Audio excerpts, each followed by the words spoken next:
running a VC fund or investing is a profession. We cover the entire value chain of venture, from very early stage to very late stage. And I was the crazy one here running around saying like we need to do crypto in 2017, trying to do that. You still think you're crazy? Yes. Okay, good. That's just the pulse I got around all this. For a brief moment, let's talk about a really important topic for growth. Many Israeli tech companies are tasked with expanding in America. And as you know, one of the hardest things to do is recruiting. That is why Israel Tech is proud to bring you Hagesha Group, a trusted partner helping Israeli tech companies expand and recruit in the United States. Hagesha Group helps you quickly find top talent that fits culturally with your Israeli tech company. If you're looking for the best results, Hagesha Group is on the ground in the US to help you deliver no matter what. For more information on Hagesha Group, you can visit hageshagroup.com. And now, back to the show. Welcome to another episode of Israel Tech. I'm here at Vintage Investment Partners with managing partner Asaf Horesh. Asaf, thanks for being on and thanks for being our host. By the way, you have a beautiful office. Thank you. So when I was looking you up, the first thing I noticed was Wharton. So you lived in Philly, yeah? I lived in Philly for 2 years and 2 years in Wynwood, which is, as you know, is Lower Merion. Yeah, where my wife's from. I'm from Philly. Yes. Philly proper. So I touched both locations. Okay, in lovely. 4 years. Okay, I wonder if my wife's family may know you. Wait, so when were you Wharton? 2009, which was actually just after the financial crisis. Oh, so you went. Oh, okay. That's when I graduated. Okay, I graduated Temple in December '08. Okay. Yes. So and I studied finance, so it was a shit show.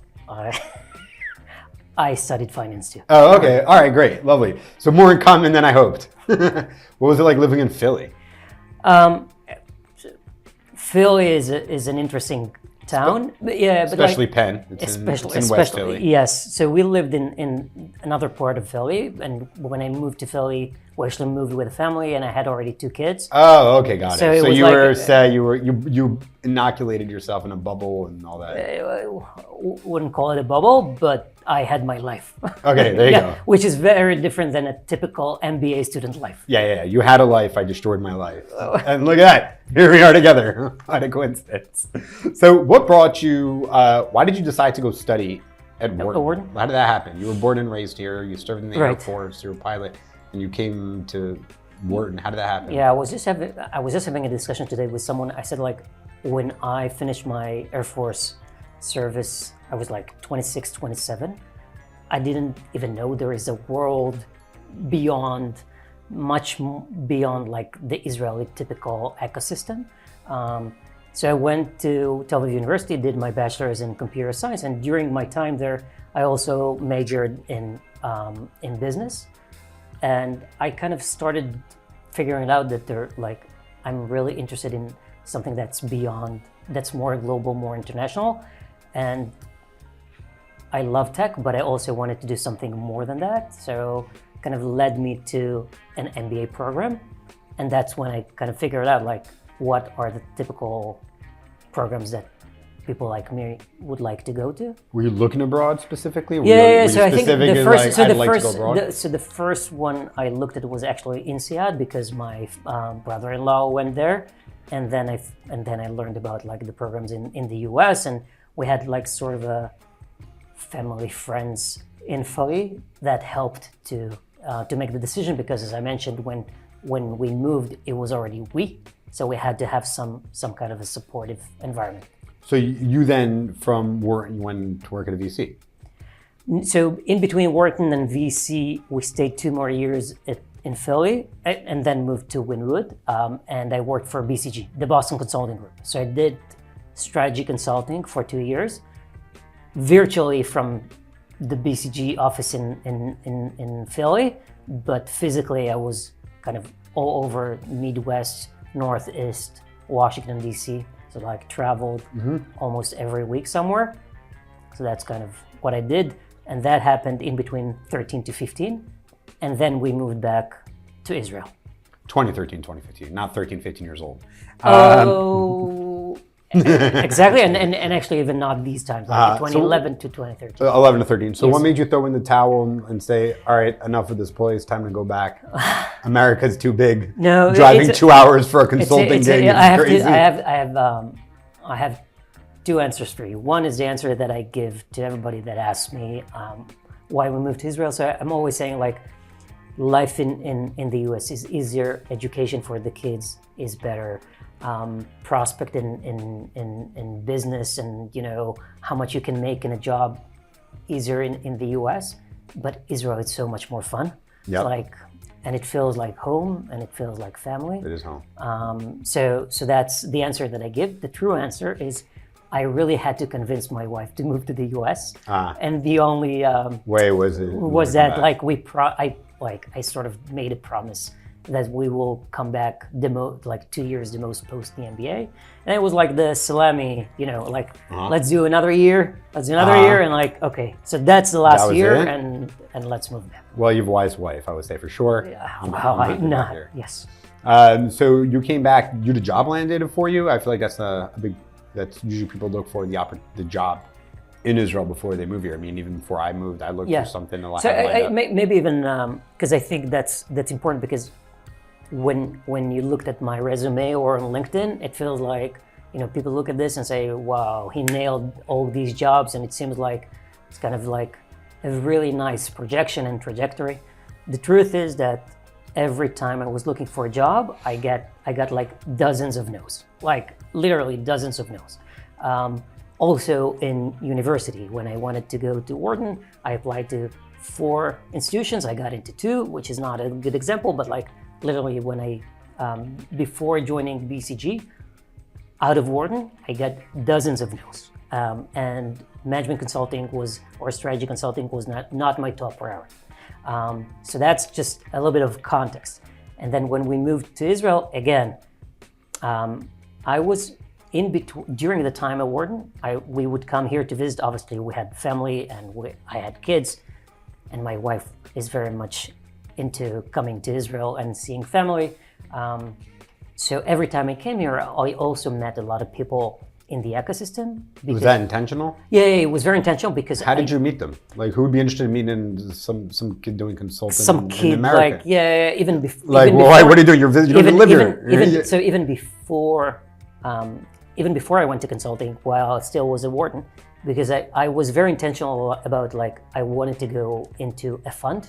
I didn't know which fund, what type of investments I want to do, but I did what you're taught to do when you go to an MBA, and it is to network, right? So I reached out to a bunch of people in the network, in the VC ecosystem or the private equity ecosystem, and I asked them to connect me with people that I think would be helpful to me in terms of building my career. And every time I came here, I met with a bunch of people. So during my time at BCG, I continued on doing this, and I met a lot of folks in the ecosystem here. And again, I got a lot of no's. Mm-hmm. And the idea was to move back with BCG actually. So that was the primary kind of. That was your goal. It was my goal. That was They said plan no. A. No, they actually said yes. Oh, okay. Yeah, but then it was your plan A. They said yes, so then you said no. Exactly. Anyone who wants me must suck. I'm out. And then post that, so I got a lot of no's from a lot of VC funds or funds in general. Actually, a lot of private equity funds as well. And then BCG said, okay, let's move you to the Israel office. And then I got connected with the guys at Greylock back then, and interviewed with them, and then moved back with them eventually. Awesome. So what is Greylock? Greylock is when I joined, it was back in 2013. It was still a branch of the U.S. Greylock Fund, and they were. It was a small partnership of partners in Israel and in London, and they were covering Israel and Europe. So it was a dedicated fund to invest in Israeli and European startups, mostly early stage. And I joined as pretty much the only non-partner part of the team. So I worked with all of them, and I did a lot of the groundwork and the analysis. So it was a really interesting, a good learning experience for me, both in terms of like what I did, and also a lot about what I think is the hardest thing to do at venture, and it is to know what good looks like. That's kind of like setting the bar such that you know what a good quality company, what a good quality deal looks like. And it was a really good school in that respect, because they're great and they had access to very, very interesting companies. So obviously my question is going to be, what does a good look like?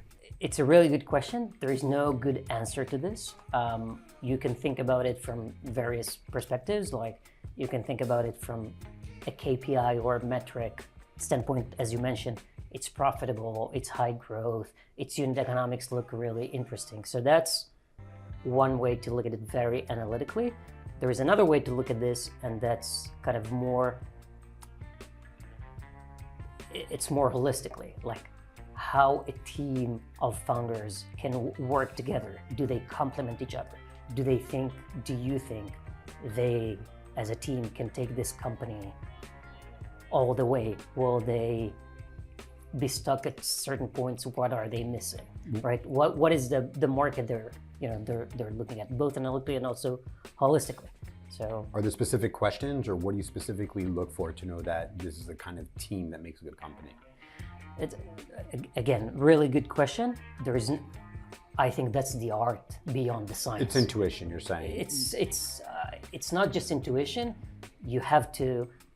One thing we do at Vintage, and we may get to this, is we invest in funds, right? So what are we saying? We're saying we're not going to invest in first-time managers. We can invest in first-time funds, right? So why can we invest in first-time funds, but we cannot invest in first-time managers? Because running a VC fund or investing is a profession. So you might have good intuition, but you still have to go through a learning curve in order to become a good investor. You have to make your mistakes, or you have to be cognizant of others' mistakes and be able to observe them and absorb them and then learn from them, right? So it's not just intuition, it's intuition and experience, I would say.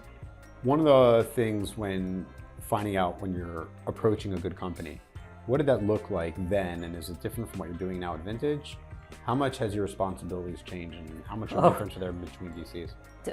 So first, every VC is very different from each other, not only in scope. So some will do a very dedicated fund with a specific sector, like a hardware fund or a space fund or a cyber fund. And some would do very specific in-stage pre-seed, seed A. Some would do growth. So each and every one of them is a bit different. I also think they're very much different from each other because these are very small teams and the culture is very different. Varies tremendously between Fund 1 and Fund 200.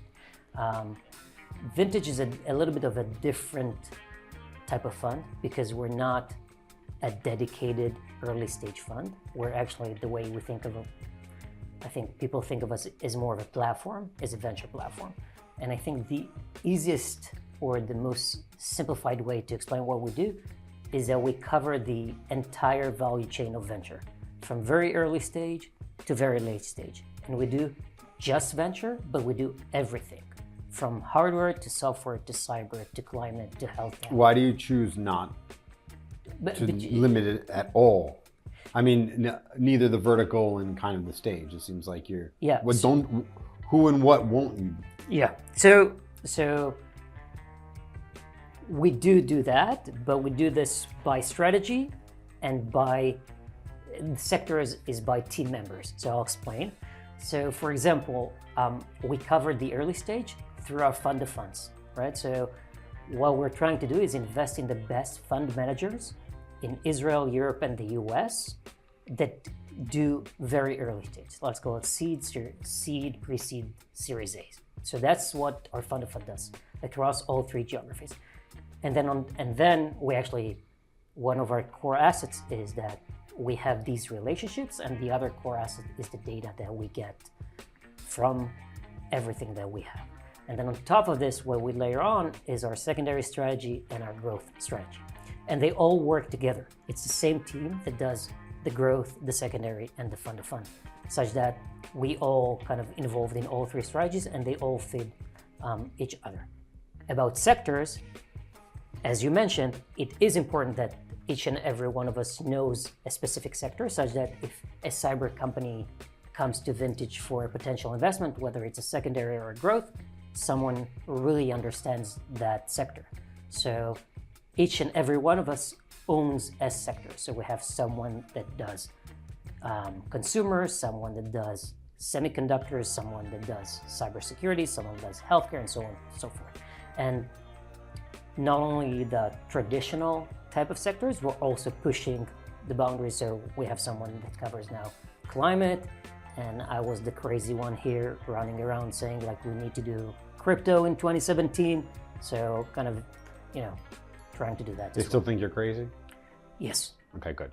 That's just the pulse I got around the office. Yeah. They love you though, just so you know. I think we can talk about the methodology and everything, and overall we've done the right calls to date, and we're very profitable on this strategy. But just again, to connect to what we do at Vintage, a lot of the times when you go into a new geography or go into a new sector, we start with the fund of funds in order to learn the geography or to learn the sector.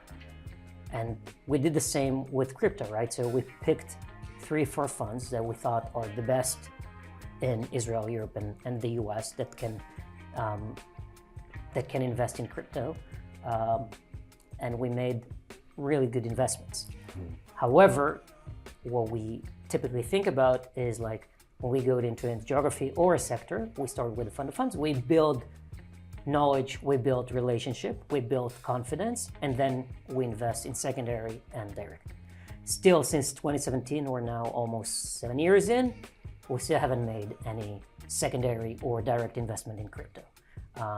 Meaning and it might be us, but I think the sector as a whole is still not mature enough for us to make an institutional decision to invest in it. What stage do you find most interesting to kind of get to know a company and the founders? How far along are they? What stage is most interesting or fun? So I think what's interesting about this place is that a lot of people think of us as, what we want people to think of us is that we're the blue collar kind of firm. We work really hard and provide value to our managers and to our companies. And a lot of people think of us as sort of, I'll call it the Switzerland of the industry, right? So The what? the Switzerland. Schweiz. Yeah. Why is that a good thing? Because I'll give you an example. When someone is looking for unbiased feedback, Okay. you're neutral. Yeah. Not because you're hoarding money. Exactly. So to your point, so a lot of the founders are coming to us even before they have an idea or before they pitched any investor. And they come to us and either they pitch and ask us what do we think, because we see a lot of early stage funds and we know what they're interested in, or they come and say, hey, listen, here is the idea. Who do you think is the best person that I speak to? Whether in Israel or in Europe or in the US, right? So we're actually kind of seeing these companies a lot of the times even before they get their first investment. And if we miss that part, then we see them with some of our portfolio funds, right? When our portfolio funds invest in them and we get to know them, we're trying to leverage. We have a whole team here that does business development. Unsurprisingly, it's called Value Add or Value Plus. And they're trying to help in business development initiatives, actually generating commercial engagements to corporates who actually also see us as the Switzerland of the industry. So I'll give you an example. I'm opening parentheses. So let's assume there is a US bank that comes to Israel and they're looking for, I don't know, KYC solution, technology for KYC AML, right? So they can go fund by fund. They can come to Israel, they can come to Europe, they can go anywhere, and they'll go fund by fund, and each fund, unsurprisingly, will give them their own portfolio companies, right? Because every GP loves their own portfolio and wants to promote their own portfolio. Or they can come to Vintage, which they do, and then we're sort of very neutral and we can say, hey, listen, here are the 3 most interesting KYC AML technology companies that exist right now that we cover in Israel, Europe, and the US. We cover tens of thousands of companies, right? So that's that. And then going back to the story, we actually go and see those companies from C to A, and then the moment the whole shtick about Vintage is to kind of recognize the moment that the company is becoming interesting or is a good company or a good opportunity just before everybody else, right? So, and that's how we leverage our relationships and the data that we have to identify that moment. And then kind of it's typically when there are already some customers, there is a product, there is some go-to-market motion, and we already have met the company numerous times, either directly or through our funds or both. So how often do you meet with startups now that you have not invested in? I would say probably almost on a weekly basis. Like it's 1 week. When you say we're not investors in, we have many thousands of startups that we have indirect exposure to through our funds, right? So, and a lot of the times, like the managers are asking something, or we're asking them how we can help your portfolio. So, how can you usually help, or when do they come to you when you're one of many VCs that are indirectly involved? So first, it's not correct that we're one of many VCs that are indirectly involved. Most VCs, as we discussed initially, are very much kind of either invest in early stage or invest in mid stage or invest in late stage. We have exposure to thousands of startups, again, US, Europe, and Israel, indirectly because we invest in the early stage funds. And then they have a lot of portfolio companies. And to your question to when they come to us, multiple reasons, but I think what we offer, is advice because we see many thousands of startups. So we have a bird's eye view on the industry that's more extensive than most people see. They come to us when they look for introductions to other funds. So for example, an early stage fund is now raising a Series A or a Series B, and they want to speak to US funds. And they want those connections. So we help them to actually tell them exactly which partner in which fund covers that stage and that type of industry and knows and excited about what these guys are doing. So that's number 2. Number 3, as I mentioned, we have our business development team. And if you want to have exposure to corporates that are looking for innovation, that a lot of the times we put those startups in front of our business development team, the Value Plus team, and then they are trying to help in terms of finding potential customers. You're saying that you have a unique bird's eye view and a perspective of the industry that others don't. Right. What is that view? What are you seeing that other people don't? What do you have access to that other people don't that lets you see things differently? Yeah, 2 different questions. Let's start with the latter. Why do you have unique access, let's say, other partners at other VCs that are, let's say, pretty wide in their functions? So I want to emphasize one thing, right? So when we invest in a fund, we have 3 different strategies I mentioned. We have a fund of fund, a secondary fund, and a growth fund.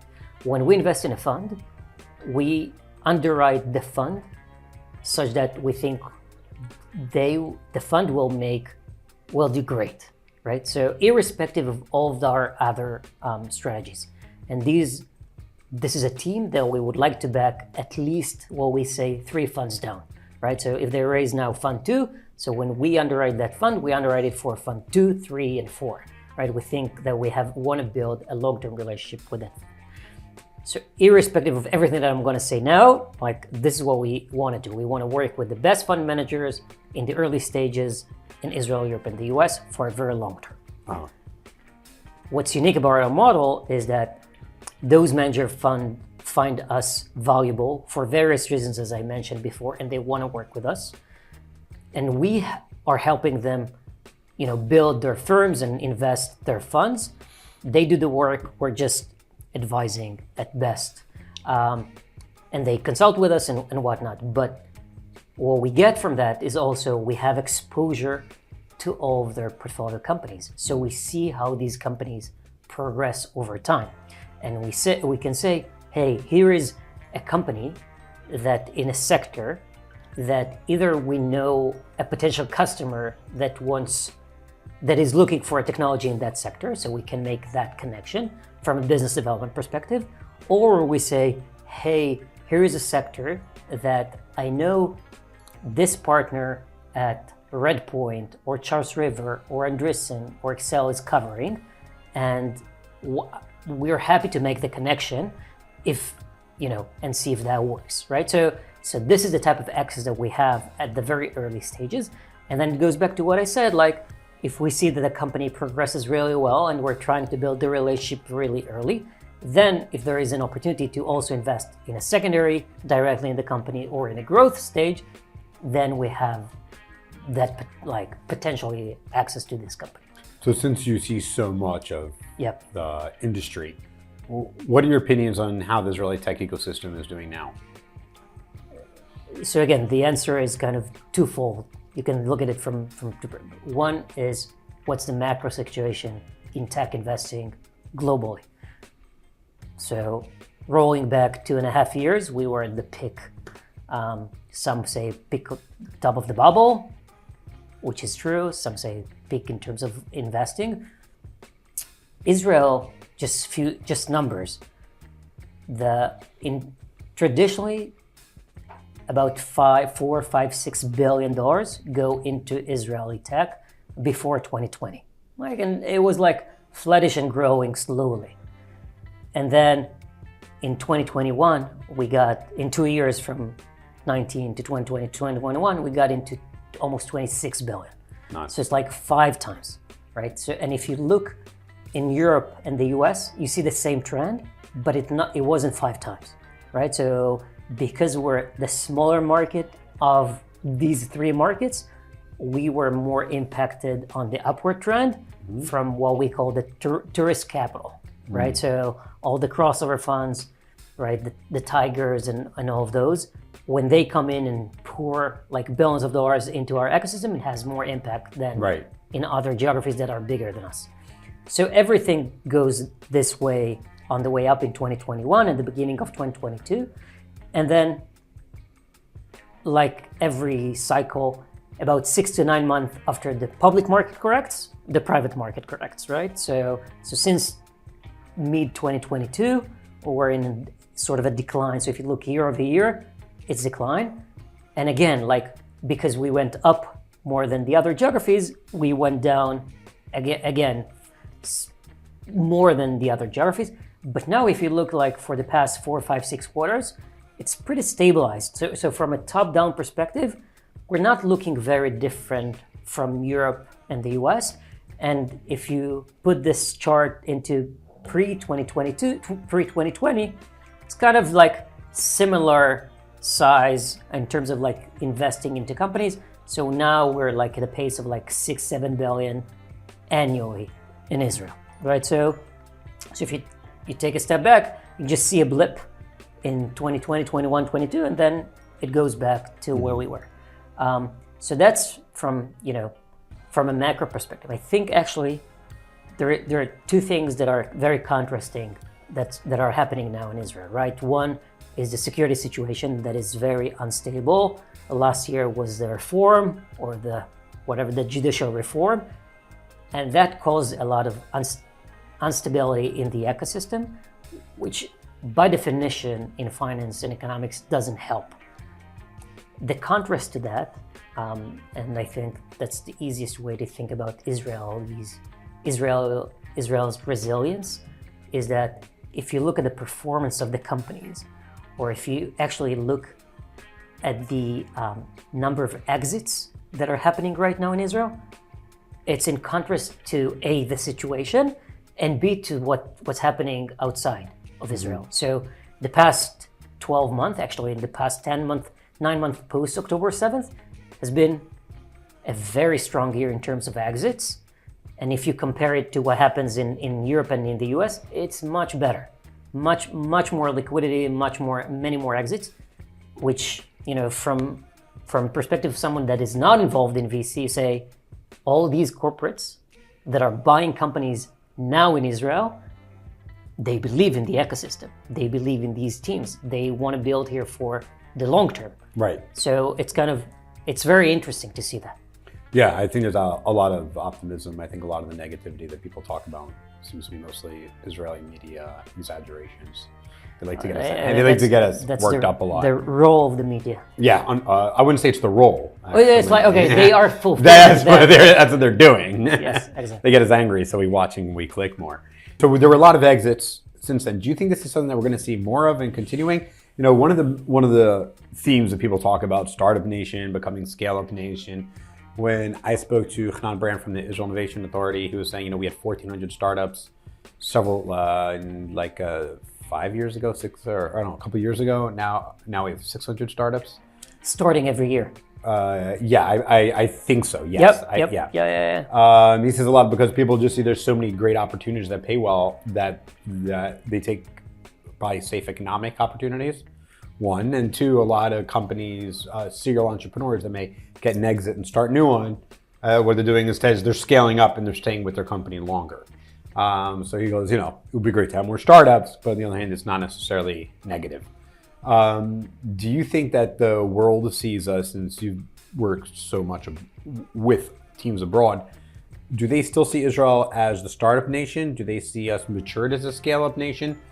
How have things changed over time, whether having to do with the war or not having to do with the war, with how our tech ecosystem is seen from the outside tech world? It's a good question. I think I can comment on the number of startups, but maybe a very short comment. Please. I think when there is a finite number of startups that this ecosystem can absorb, right? Because also the workforce is limited. The problem in 2021 was that a lot of these startups were getting funded. What is our job as venture investor? To finance those teams and startups that can actually create value. The problem in 2021 is that a lot of teams that were not creating value were still getting funded, and they took some of the workforce to their teams, right? Increasing their teams because they had the capital. And these talent pool was not going into other places where they could have potentially created volume.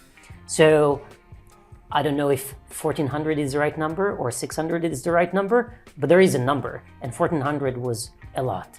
And a lot of those, too many of those were getting funded. So that was the thing back then. And I agree, there is also a lower bound that you don't want to go below that. So that on that. And again, what was how are we perceived from the outside? So I'm always kind of, because we have this bird's eye view, the way I describe Israel, and basically it's almost since I joined Vintage, and then we'll talk to how we are perceived today, is that Israel is the most complete venture ecosystem outside of Silicon Valley. What do you mean by that? So it has all the ingredients, right? So you have the tech talent, either coming from universities, but actually mostly from the army.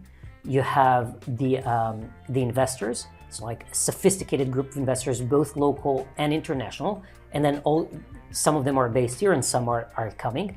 You have successful entrepreneurs, so someone that already made it, and people look up to them and say, okay, I want to be that person. And you have the culture, which is a culture of that kind of applauds failure. So you're allowed to start and fail and then start again. So all of that together works, and you have to give some credit to the regulator that started this whole ecosystem 20, 30 years ago. But all of this works, and now you have the corporates that are coming here and decide, and pretty much you can think of like all US and large European corporates, some of the Asian ones are coming here to start their kind of companies. And the way they do this is that they hire or acquire a local team, and then they add on acquiring more and more companies, right? So Google, Microsoft, EMC, now Dell, and so on and so forth, Facebook, and so on again. So and they have really large R&D and go-to-market centers based in Israel. So that's kind of, this whole thing works together very, very well. So, and it kind of feeds itself, right? So the flywheel really works well. And I think, again, outside of Silicon Valley, it's the most sophisticated, complete one that exists in the world. I think, to your point, initially Israel has been considered like the startup nation. We are very much able to create good technology, but not really good at creating products and selling them abroad. So that was like the period when hundreds of millions in exits were like the typical outcome for startups. We grew into having a very long pipeline of companies generating hundreds of millions of dollars in revenue, meaning we're not only able to create a technology, but also literally sell that, generating the product, hearing what the market needs, and sell it. And I think by now, just fast forward to today, I think everybody's looking at us and sort of in awe and saying, this small country has created so many interesting companies. And now more than ever, everybody's looking at it both in terms of like cyber companies. So this is like Cyber Nation is the new nickname. And also I think given what's happening since October 7th is like everybody's talking about resilience, especially people that already invested in this ecosystem and they're like seeing how the workforce kind of adapts like to people being in reserves, to people being affected, and still kind of pushing forward and, you know, executing on their plans. What are your conversations like with those that are seeing how Israel and the workforce has been responding since October 7th, those abroad? Yeah. I'm very curious to see what their perspective is like because it means very different here than it is anywhere else. I think it's, you know, as I mentioned, I think overall it's very, again, most people that I talk to have some affiliation to Israel. Either they're connected to us at Vintage, or investors already in Israel, or are interested in Israel. Overall, very positive. Kind of, they recognize that the situation is not great, but at the same time are saying like, you know, this is what Israel is about. Like people that are very resilient and are very strong as, you know, as individuals, as a group, and continue on, which is ridiculous, but it's true. Hi. You were saying earlier off camera that about a third of your workforce here was at reserves at one point. Yes, so that was the peak, the top point at Vintage. So we have about 65 employees, about 55 full-time. And at some point, most of the younger generation, let's call it, and me, were in reserves. Yeah, but like these were waves, right? So at the beginning, like everybody was going to help where they needed us. But at the same time, also at Vintage, I think I hope at least, or at least I know from the outside, we didn't miss a bit. We didn't miss an investment opportunity. We didn't miss a diligence on something. We didn't miss wiring capital. We didn't miss servicing our LPs, sending them reports. Like the work continued on. Like no one was supposed or saw any interference in our work. So, which is what we do. That's awesome. You've had a new fund since the war, right? Yes. Did you plan on having that fund before the war? Has it changed once? We didn't plan on a war. You didn't plan on a war? No, that was not in the cards. Okay, let me rephrase the question. No, I understand the question. So we actually planned on fundraising our fourth growth fund in 2023. So this was during the judicial reform period. So we started kind of early in the year. We made a first close or significant close during the summer, which was most of the capital that we raised, very close to our target. And then October happened. We thought about like, okay, we're gonna go out after the Jewish holidays, and we're gonna talk to some people that know us and just collect a few more capital from a few more investors and close the fund. And then October 7th happened. So we actually never went out. It was just inbound from other investors. As I mentioned to you, so post October 7th, we got commitments from few other investors, two large institutions, one Israeli and one American one, which was, I was very positively surprised or encouraged, it's a better term, by that investment. Because do you want to give them credit, who they are? Do you want to name them? Yeah, it's a large institution, insurance company based in the US. And they knew us, and they still went to, and it was literally about a month and a half post October 7th. So that was great. And then we closed the fund way above our target. We could have raised even more, but we promised our LPs that we were not going to raise more than 200. So we closed at 201, and that was a good sign. By the way, we planned on investing that fund starting to invest that fund in 2024. We still haven't, because we're still investing out of our third growth fund, and still about what's happening in the industry, like we're still feeling that the pace is the right pace, because prices are still kind of, in terms of valuations of startups, are still kind of not in check with a lot of parameters that we see. So we're still going slowly.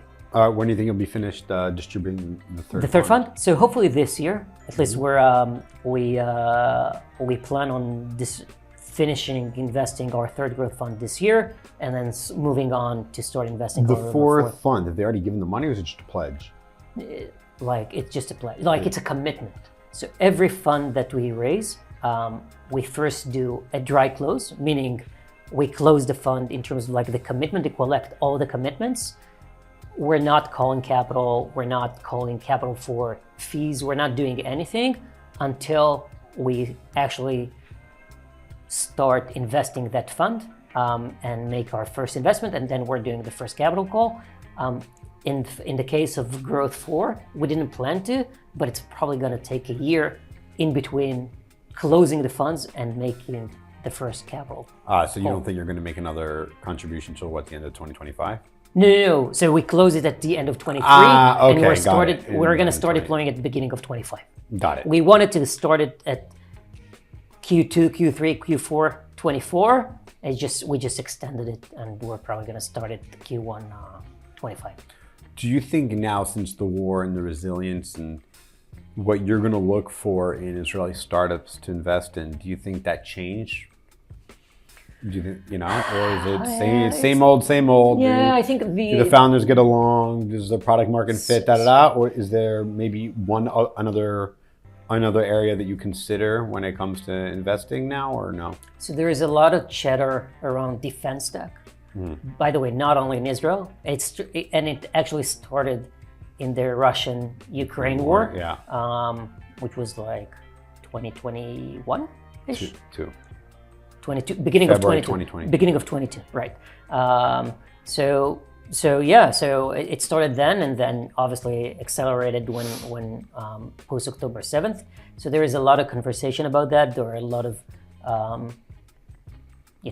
roadmaps, funds raising in capital in that space. But honestly, that's an area that's still its infancy. I think in general, the trends that are shaping our world are bigger than this, right? Yeah. So it's climate, it's healthcare, it's education, it's AI. There are very strong tailwinds in a few areas that, only technology can solve some of the bigger issues that we're facing as a species. What industries do you think are the most underrated or under-discussed?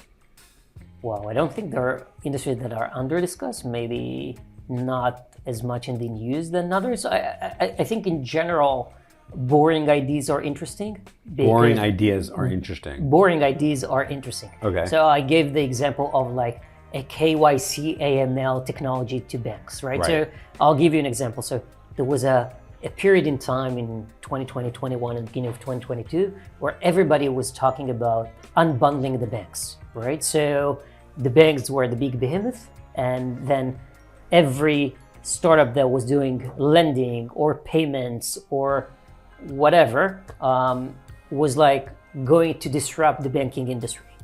And also we saw this from the banks themselves. They were looking for innovation in these in these areas.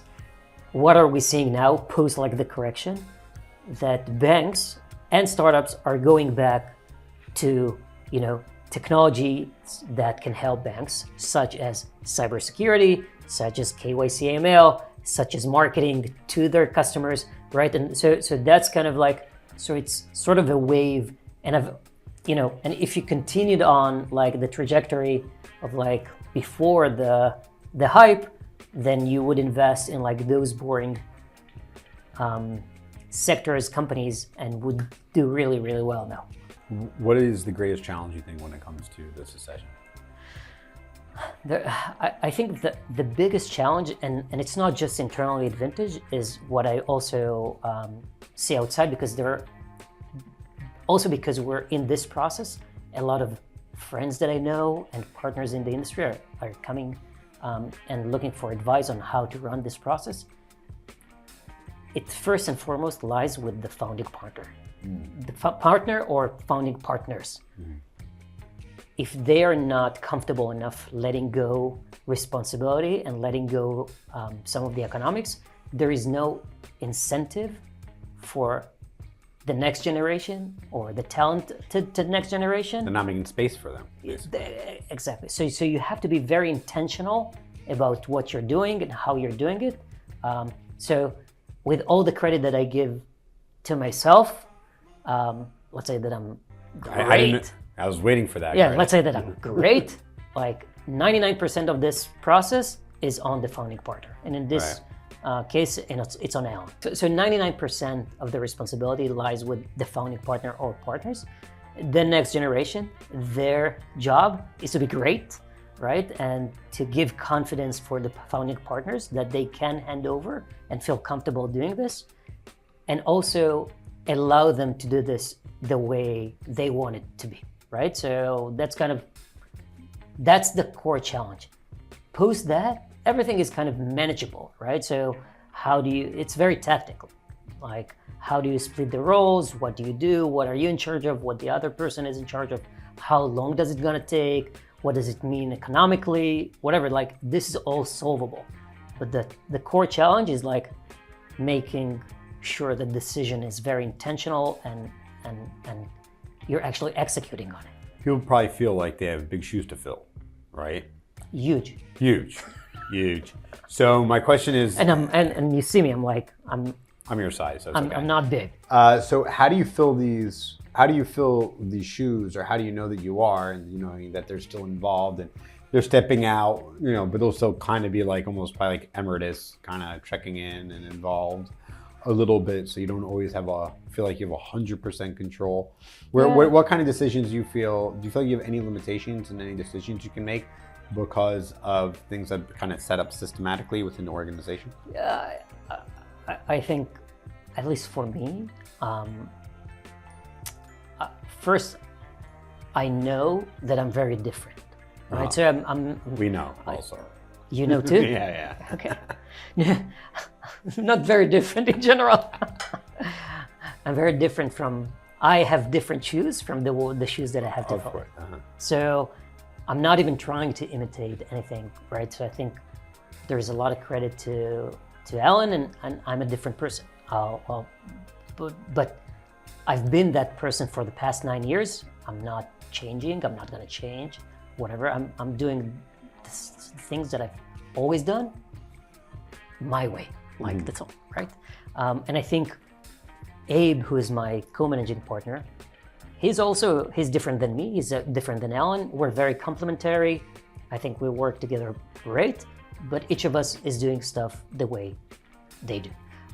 So I don't feel like there are any limitations of me being me.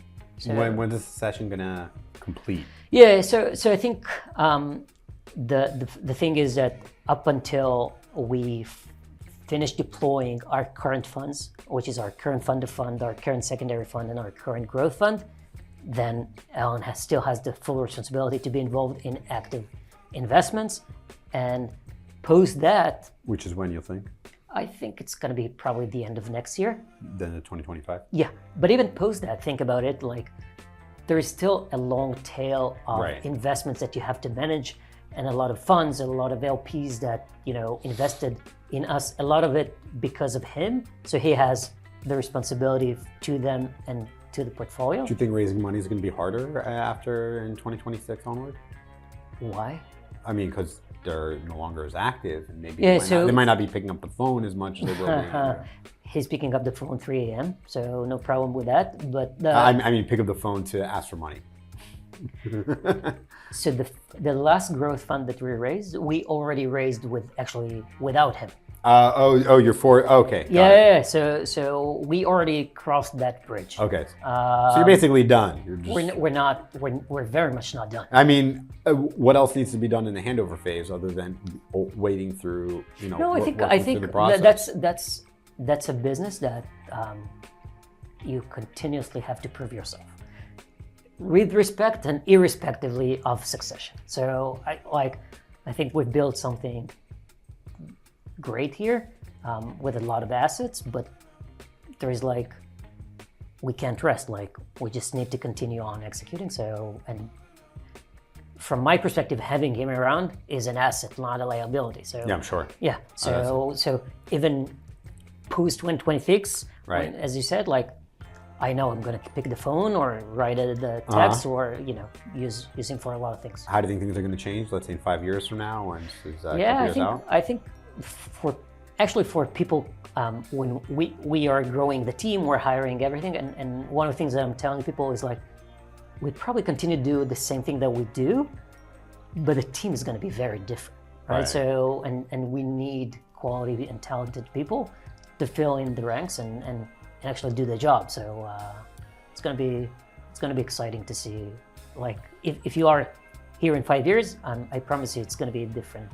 I hope I'm here in 5 years. I don't know on this, but it's different people are gonna be around. I look forward to meeting them. Okay. Asaf, thank you for being on Israel Tech. Thanks.